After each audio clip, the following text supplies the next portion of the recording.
8वटा मुद्दा चलाउने भनेर राज्यले कुरा उठायो। 3टा मुद्दा अहिले युनिटी र यसका सञ्चालकका विरुद्धमा मुद्दा चलेको अवस्था छ।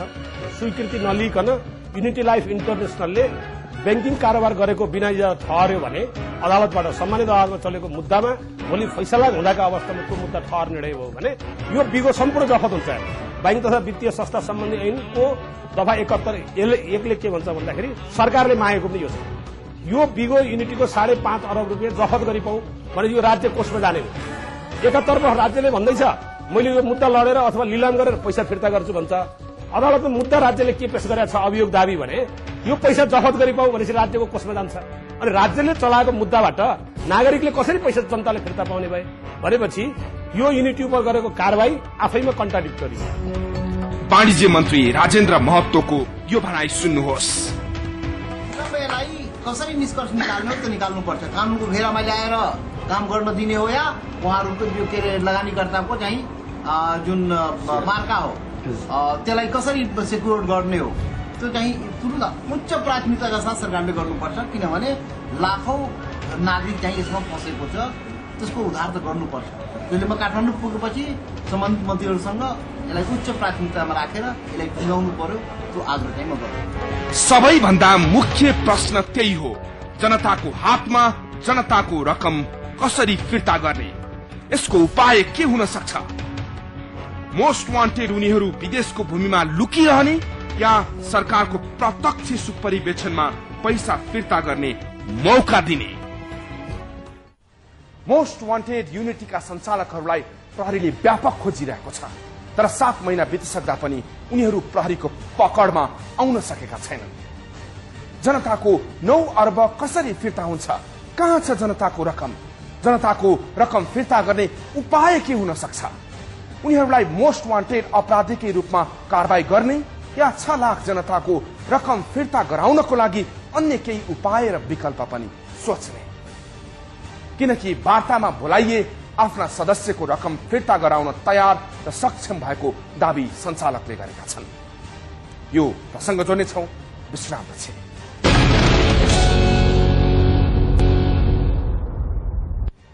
सरकारी निकाय युनिटीले ठगी गरेको बताइरहेका छन्, तर युनिटीका सञ्चालकहरू त्यसलाई स्वीकार्दैनन्, बरु प्रमाणित गर्न चुनौती दिन्छन्।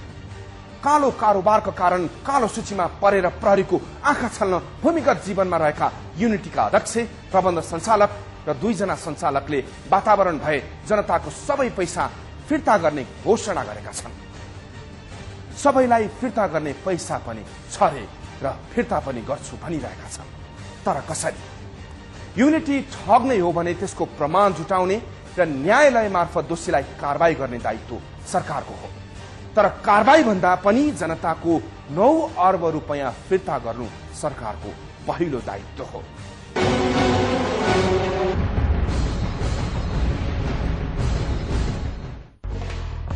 युनिटी सञ्चालकलाई लगाइएको मोस्ट वान्टेडको सूची र राज्यले जारी गरेको रेड कर्नर नोटिसले युनिटी सञ्जाललाई अझै पनि महाठगीको कोठीमै राखिदिएको छ।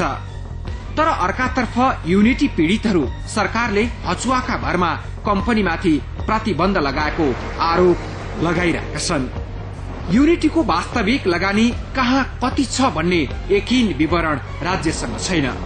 युनिटीका सञ्चालकहरू वातावरण मिले आफ्ना सदस्यहरूको पैसा फिर्ता गर्न आफूहरू तयार र सक्षम रहेको दावी गरिरहेका छन्। युनिटी लाइफ इन्टरनेशनल उप लगाइएका विभिन्न ठगी आरोप मध्ये एक हो अवैधानिक बीमा। युनिटीको दर्ता प्रक्रिया हेर्दा विशेष प्रकृतिको बीमा गर्ने भनिए पनि यसले बीमा समितिबाट सञ्चालन अनुमति भने लिएको थिएन। बिना स्वीकृति बैंकिङ एवं बीमा व्यवसाय सञ्चालन गरेको भन्ने आरोपले नै युनिटी ठग कहलियो।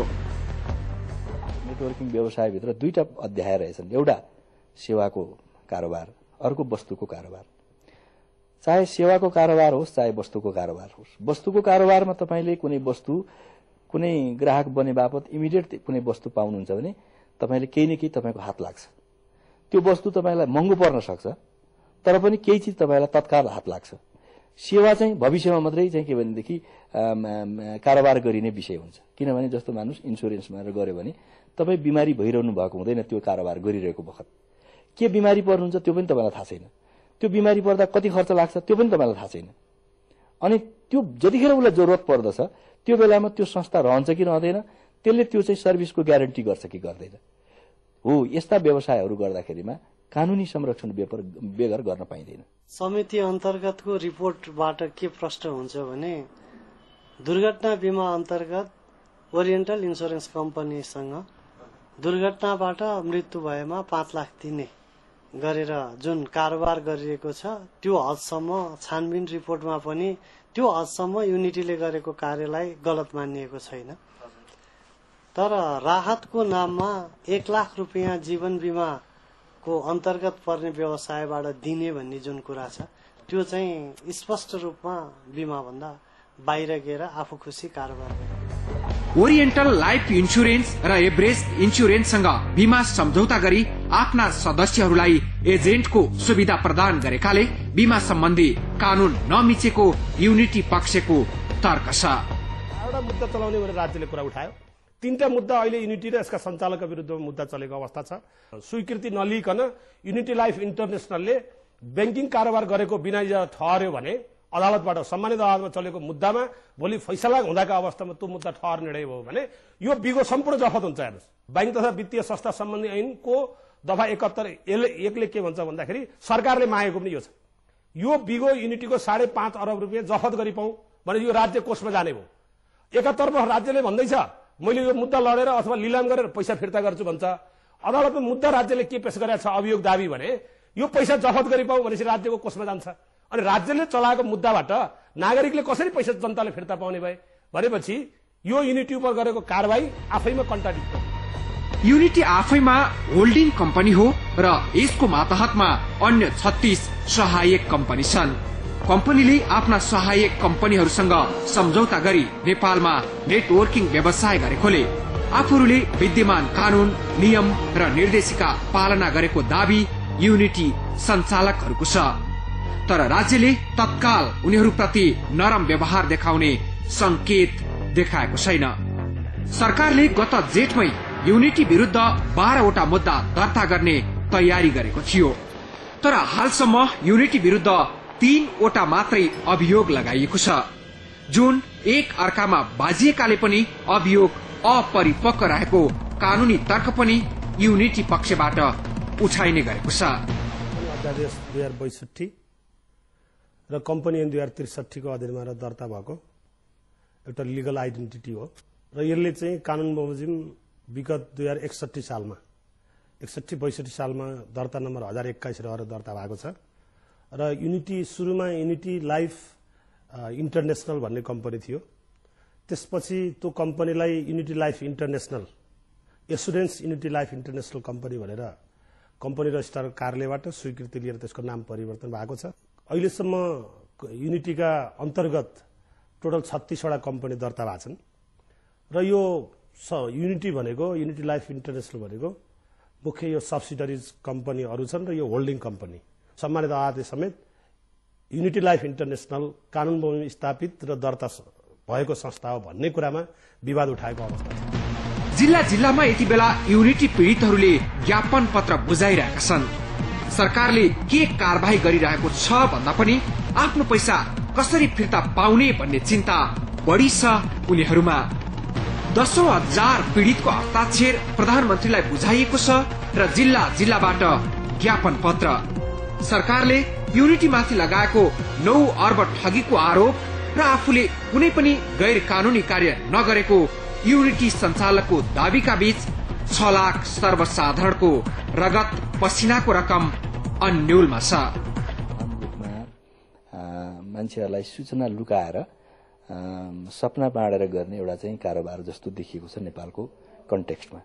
आम उपभोक्ताहरू जो त्यसका पर्चेजर हुन्छन्, क्रेताको ज्ञानलाई शोषण गर्ने, उसको अज्ञानतामाथि शोषण गर्ने रूपमा चाहिँ यो प्रकट भएको छ र उनीहरूलाई ठुल्ठुलो सपना बाँडिदिने, त्यसैबाट लखपति र करोडपति अरबपति हुन्छौ भनेर सपना बाँडिदिएर मानिसहरूलाई चाहिँ के भनेदेखि या यति धेरै सुविधा पाइन्छ भनेर कारोबार गर्ने एउटा स्थिति छ। इलिगलका कुराहरू गर्ने हो भने नेपालमा युनिटी पहिलो नेटवर्किङ कम्पनी होइन र युनिटी पहिलो नेटवर्किङ कम्पनी नभएको हुनाले अहिले पनि स्टिल तपाईँको चाहिँ 40-50 वटा चाहिँ स्वदेशी कम्पनीहरू होलान्, 40-50 वटा विदेशी कम्पनीहरू होलान् र उनीहरूले स्टिल नेटवर्किङ गरेकै छन्, उनीहरूले स्टिल बाइनरी गरेकै छन् र उनीहरूलाई चाहिँ बाइनरी प्लान अन्तर्गतै चलेको तपाईँको BWBL भन्ने कम्पनी छ, के अरे हर्बो भन्ने कम्पनी छ। त्यो अब जस्तो BWBL को चाहिँ वार्षिक उत्सवमा हाम्रो अर्थमन्त्रीज्यू प्रमुख अतिथि भएर जानु भएको छ, त्यहाँ त्यो सबै बाहिर देखिएकै कुरो छ।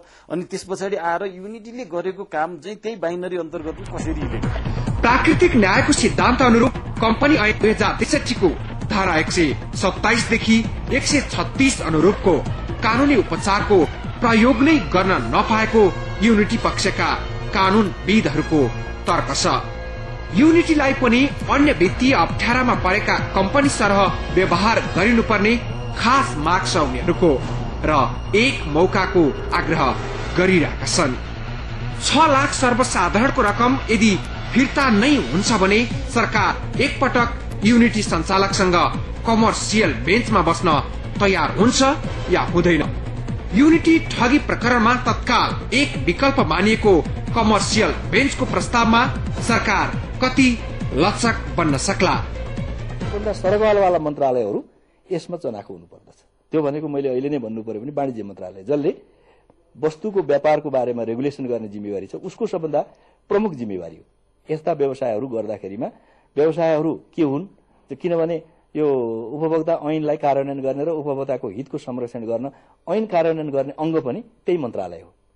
त्यसमाले त्यस्ता मन्त्रालय सरकारवाला चाहिँ संस्थाले यसमा बेसी चासो लिएर गर्नुपर्छ। दोस्रो भनेको गृह मन्त्रालय होला।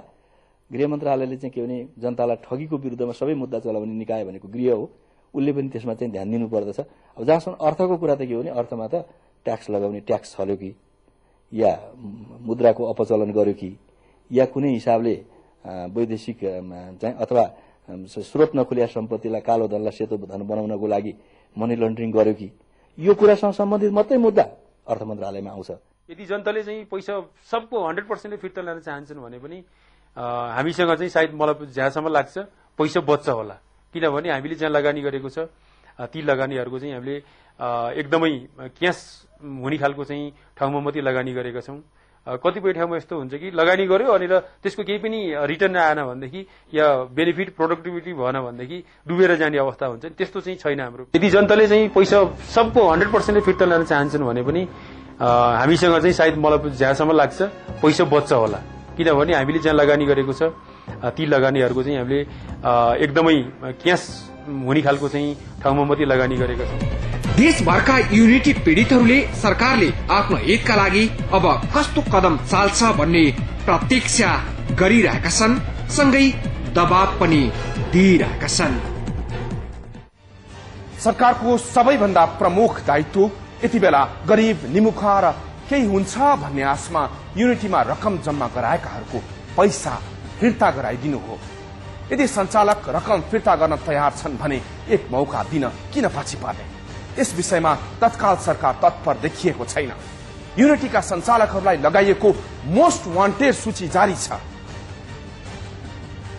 कम्पनी विरुद्ध कारबाही शुरू गरिएको 7 महिना बितिसक्दा पनि युनिटीको सम्पत्ति र दायित्वको यकिन अनुमान कसैले पनि गर्न सकिरहेको छैन। यो दाबीको सत्यताका लागि पनि युनिटीलाई कम्पनी ऐन अन्तर्गत सम्पत्ति र दायित्व मूल्याङ्कन गर्न दिनुपर्ने देखिन्छ। यदि युनिटीले ठगिने गरेको भए यसका सञ्चालक उप कड़ा भन्दा कड़ा कारबाही हुनुपर्छ। तर 6 लाख नेपालीले रगत र पसिना गरेर आर्जन गरेको सम्पत्ति डुब्ने अवस्था भने आउनु हुँदैन। युनिटी कारबाहीमा सरकार छिटो निष्कर्षमा पुग्न सकोस् र 6 लाख ती गरीब र निमुखा जनताले न्याय पाऊ। हौस् त, आजको लागि खबरभित्रको खबर यति नै। भोलि नयाँ विषयका साथ उपस्थित हुनेछौं। खबरभित्रको खबरको लागि हेर्दै रहनुहोला एभी न्यूज टेलिभिजन। नमस्कार।